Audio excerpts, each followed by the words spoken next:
जब इन पे हक होते हुए भी हर रोज अपने हक की लड़ाई लड़नी पड़ती थी। दादी, मैंने कभी अपने सुहागन होने का अफसोस नहीं किया है। हर रोज सुहागन होने का इम्तिहान दिया है मैंने। हर रोज अपने सुहाग के लिए संघर्ष किया है मैंने। एक दिन खुशी का नहीं देखा, अपने पति का प्यार नहीं देखा। जिस दिन से उस घर में गई हर किसी से लड़के आई, कभी तनु से, कभी आलिया से, कभी अपनी किस्मत से। इनमें से किस दिन के लिए आप लेके गई थी मुझे दादी? बोलिए ना। और मैं नहीं रहूं? क्यों नहीं रहूं दादी? मैं अपने प्यार को पाने के लिए जो भी कदम उठाती हूँ सब नाकामयाब हो जाता है, लेकिन मैं रो नहीं सकती क्योंकि मैं तो इंसान ही नहीं हूं ना। मुझे तो बुरा नहीं लगता। उनकी खुशी के लिए, उन्हें पाने के लिए क्या कुछ नहीं किया मैंने। और उन्होंने अपनी खुशी किसी और में ढूंढ ली तो मुझे आंसू बहाने तक का हक नहीं है दादी। दादी, शादी उनसे मैंने भी अपनी खुशी से नहीं की थी, लेकिन मैंने तो रिश्ता निभाया ना दादी। आप नहीं जानती, वो हर रोज तनु के घर में होते थे, लेकिन फिर भी मैंने रिश्ता निभाया। दोस्ती करने की कोशिश की उनसे, लेकिन जब उनके दिल की सच्चाई देखी तो मुझे प्यार हो गया उनसे। मैं सिर्फ अपने ही प्यार से खुश थी दादी, लेकिन तब मुझे पता चलता है कि तनु उनके बच्चे की मां बनने वाली।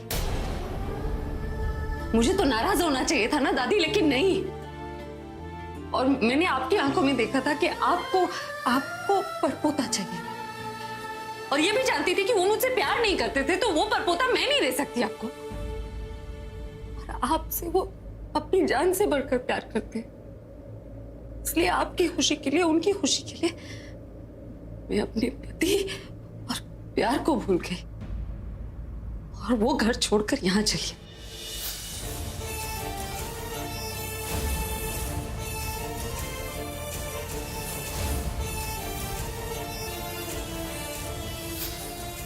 इससे बड़ा कोई इम्तिहान कोई सुहागन नहीं दे पाएगी दादी, लेकिन मेरा इम्तिहान तो वहां भी खत्म नहीं हुआ।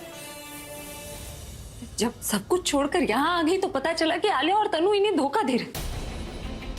तनु मुझसे झूठ बोल रही थी, और फिर आपके कहने पर आप प्यार भूलकर उनके दुश्मनों से उन्हें बचाने के लिए खुद उनकी दुश्मन बन गई। ये घर, ये पैसा तुम्हारे भाई का है नहीं था। पागल तो नहीं हो गई? या फिर मैं ये कहूं कि इतने दिन जो गायब थी किसी पागल खाने में। Mind your language Alia. किसी राह चलती लड़की से नहीं बात करियो, प्रज्ञा अरोड़ा से बात करियो, जो इस घर की मालकिन।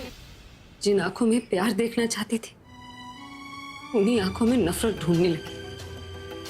और जब नफरत दिखने लगी तो बहुत बुरा लगता था, लेकिन तब भी मुझे रोने का हक कहाँ था। रोती थी, लेकिन इनके सामने नहीं, छिप कर। इससे बड़ा इम्तिहान तो नहीं दे सकती ना दादी।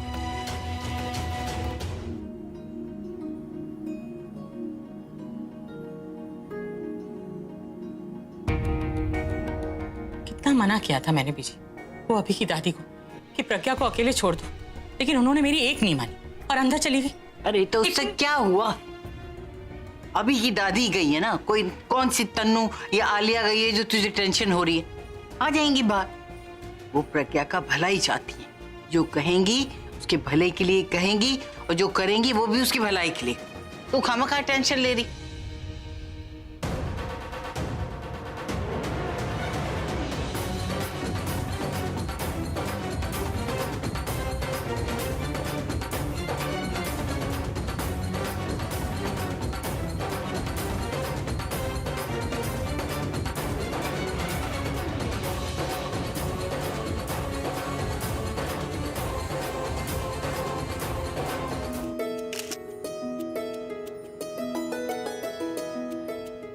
वाह मम्मा, बहुत खूबसूरत बैंगल्स है।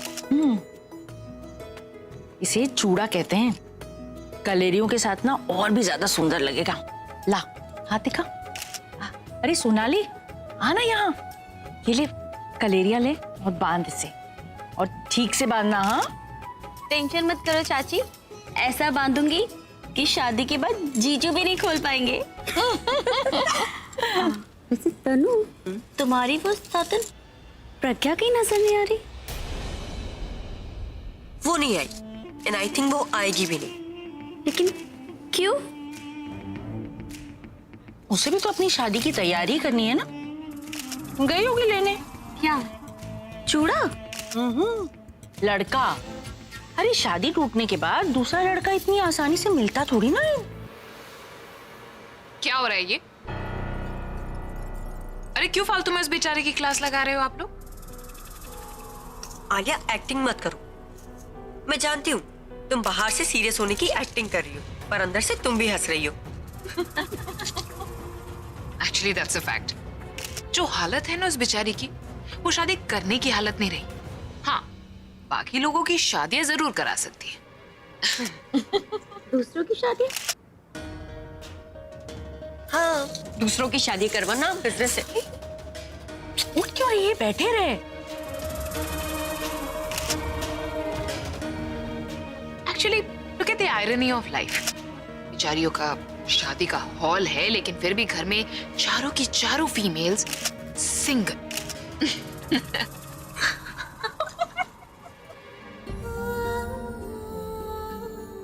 घबरा मत, चल मेरे साथ मेरे कमरे में।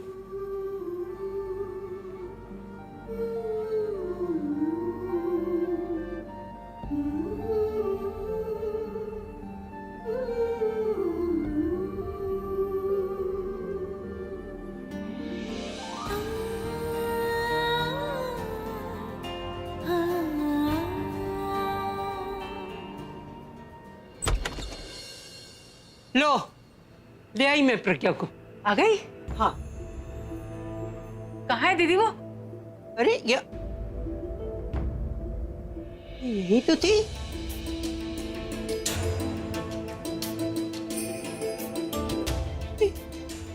कहाँ गई? मेरे साथ ही तो थी। हाँ,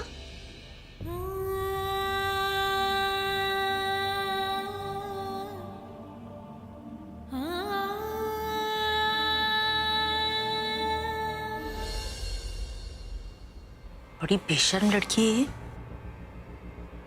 मैंने तो सोचा था ये आएगी ही नहीं, लेकिन ये ना जाने से पहले भी मेरी बेटी को टेंशन ही देकर जाएगी। आई क्यों है ये समझ में नहीं आ रहा। इतनी भी शरीफ नहीं है कि तनु के इनविटेशन से आ गई हो। इसे जरूर यहाँ किसी ने बुलाया है आंटी, लेकिन कौन बुला सकता है?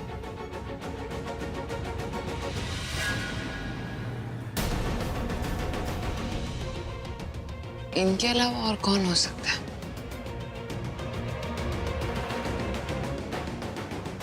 मैं अभी आई।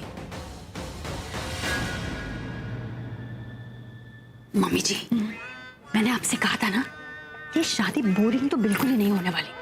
अब देखिए, असली मजा तो अब शुरू होगा। तीन तिगाड़ा काम बिगाड़ा। अरे इन तीनों की तिगड़ी जहाँ जमा होती है ना कोई तमाशा जरूर होता है। आपने बिल्कुल ठीक कहा मम्मी जी।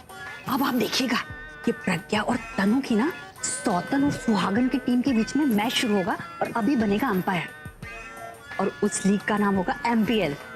एनपीएल? अरे मैरिज प्रीमियर लीग। दीदी दीदी, प्रज्ञा आ गई, प्रज्ञा आ गई। अरे तो मुझे क्या बता रही है? मैं ही तो लेके आई हूँ। कहाँ है वो? ये हॉल में है। लेकिन आपको पता है उसका स्वागत किसने किया? किसने? अभी ने। क्या बात कर रहे हो दासी? अभी प्रज्ञा जी के साथ है? हाँ। ये सीन तो देखना पड़ेगा। हाँ, मैं भी चलती हूँ। अरे रुको रुको रुको रुको रुको रुको, वहां जाना इस वक्त ठीक नहीं है। क्यों? अरे क्योंकि दीदी स्वागत के फूलों के साथ एक कांटा भी है। कौन? तनु।